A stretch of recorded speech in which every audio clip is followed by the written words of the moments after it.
say this, after smuggling Bibles, I saw the commitment and the faith of the people we were giving the Bibles to, the pastors and other people, and that was amazing to me. I never suffered for my faith in California, so to be around people who had suffered for their faith or went to prison for their faith, it really made a lifelong impression on me. And then after the wall came down, I was invited into prisons. We're going into Russian prisons, sharing the gospel, and I realized we were too late. It's never too late to share the gospel or to preach the gospel, but we were too late. The kids had already been on the streets, had already been in orphanages, they'd been taking drugs, and we had to reach them sooner. And I thought, how can we do that? I don't want to stop going to prisons. We still do, not like back then. Then we had a contract with the government. Now we go when we're invited.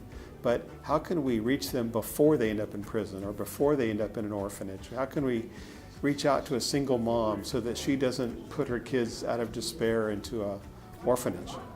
And we started our office in Ukraine in 1994. We have a great staff, Irina and Yuri Skripnik.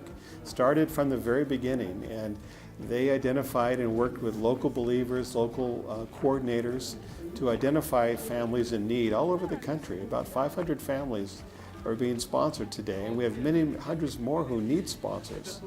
So there's been an incredible legacy of ministry and the hope of Christ being shared with these families. The kids come to camp, they get saved, and so that's what inspires me, honestly, is it's not what I do, it's what they do and what the Lord does through them.